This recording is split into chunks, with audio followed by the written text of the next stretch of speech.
अब हम पार्ट की प्लेसमेंट करेंगे। प्लेसमेंट करने से पहले जो मैंने आपको पहले बताया था कि एक्स वाई जेड सही से अलाइंड होना चाहिए, उसी हिसाब से हमें अपना पार्ट भी प्लेस करना है। तो अगर मैं मोल्डिंग पॉइंट ऑफ व्यू से सोचूं तो क्या है कि मुझे कुछ यहाँ पे गेटिंग करना बेस्ट रहेगा इस एरिया में। मैं आपको बताता हूँ क्यों।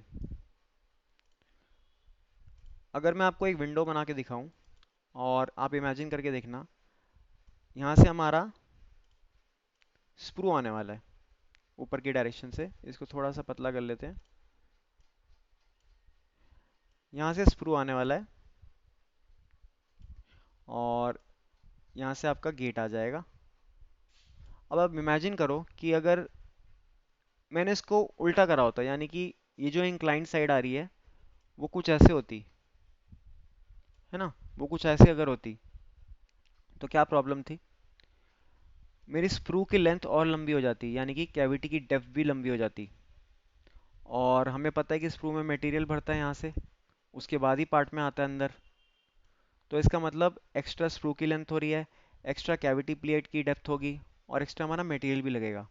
तो एक रीज़न क्या है मेरा ऐसे रखने का, कि स्प्रू की लेंथ कम हो जाएगी अगर मैं ऐसे रखूँगा। और मैं आपको दिखा भी देता हूँ कि लेंथ क्यों बढ़ने वाली है। मैं आपको ये बता रहा था दूसरा केस। अगर मैं ये केस लेता हूँ, अब मुझे देखो ज़्यादा ट्रैवल करना पड़ रहा है। पहले मुझे, जब वो ओरिएंटेशन थी, तो मुझे बस इतना सा ट्रैवल करना पड़ता था।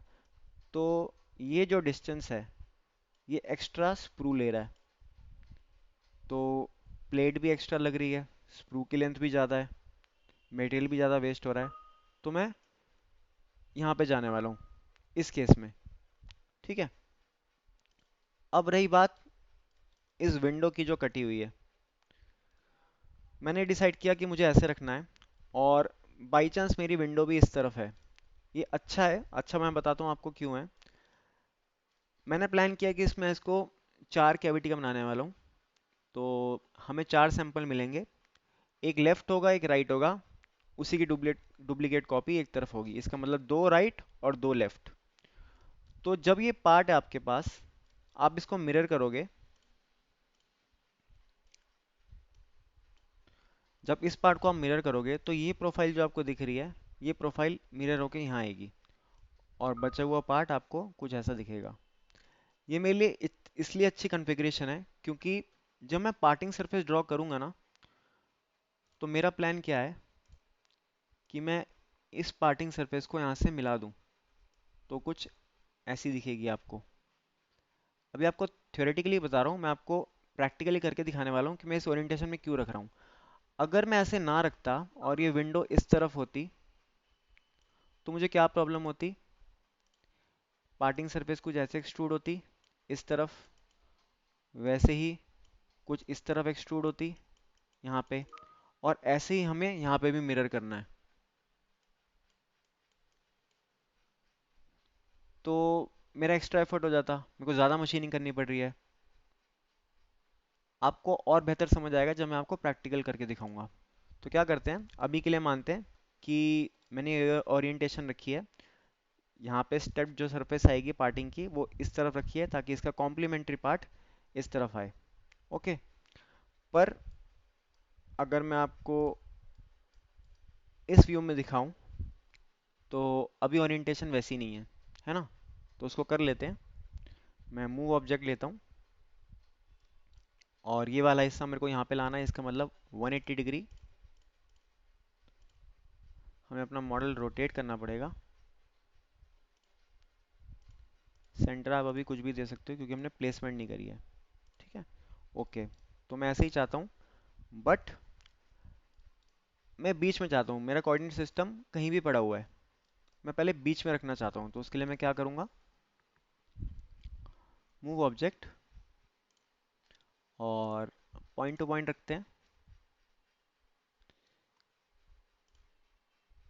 मैं बस बीच में आना चाह रहा हूँ, कोई बड़ी बात नहीं है। इसके और इसके बीच से एक बार वेरीफाई कर लेते हैं। पॉइंट सही पकड़ा है। 1 मिनट, इससे गलती होने का चांस कम रहेगा। ओके, तो मैं मूव करता हूँ इस बॉडी को पॉइंट टू पॉइंट। यहाँ मुझे इस कर्व का सेंटर चाहिए और अपने कोऑर्डिनेट सिस्टम के एकदम बीच में आना चाहता हूँ मैं, जो कि मैं आ गया। यही चाहता था मैं। इसको हम कर देते हैं डिलीट, ये हमें नहीं चाहिए, हाइड कर देते हैं। ओके, अगर मैं एब्सोल्यूट पोजीशन पे जाऊँ तो अब ये मेरा बीच में पड़ा है। अब मैं क्या चाहता हूँ कि पहले प्लेसमेंट कर लूँ। जैसा मैंने आपको बताया था कि 4 कैविटी का बनने वाला है, तो पहले 4 कैविटी बना ही लेते हैं। तो एक बाउंडिंग बॉडी बना रहा हूँ इसके आसपास, क्योंकि मुझे एक प्लेन चाहिए जहाँ से मैं मिरर कर सकूँ। ओके, और जो पीस टू पीस मैं डिस्टेंस रखने वाला हूँ वो कुछ ऐसा होने वाला है कि एक कैविटी यहाँ आएगी, दूसरा यहाँ पे आएगी, तीसरी एक खुद है, चौथी यहाँ पे आएगी। और मैं पीस टू पीस जो डिस्टेंस रखने वाला हूँ वो 20 रखने वाला हूँ। अब ऑप्टिमाइज डिस्टेंस आपको कैसे मिलेगा? जब आप इसकी मोल्ड फ्लो रिपोर्ट बनाओगे। पर अभी 20 बहुत है। और मटेरियल में लूँगा पीपी। उसके लिए हमें अभी श्रिंकेज भी डालनी है। अभी हमने बस ओरिएंटेशन चेक करी और हम प्लेसमेंट कर रहे हैं। हम श्रिंकेज भी डालेंगे उसके अंदर पीपी मटेरियल के हिसाब से। ठीक है, तो 20-20 मेरे को रखना है। इस हिसाब से मैं अपनी प्लेसमेंट कर रहा हूँ। तो मैं क्या करता हूँ, पहले डिस्टेंस देख लेता हूँ कितना है ये।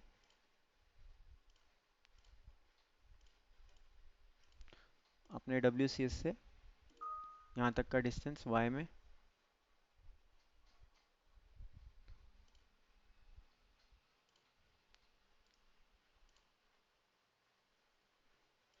कुछ पैरामीटर नहीं चाहिए मेरे को।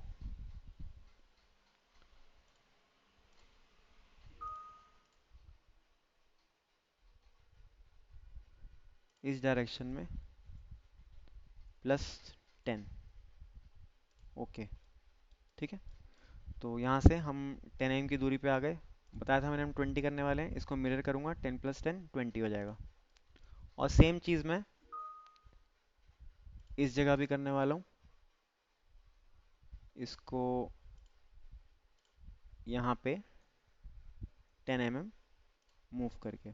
ओके, ये हमारी प्लेसमेंट हो गई है। और थोड़ा सा ध्यान क्या रखना है कि जहाँ पे पार्टिंग आने वाली है यहाँ तक स्क्रू भी आएगा।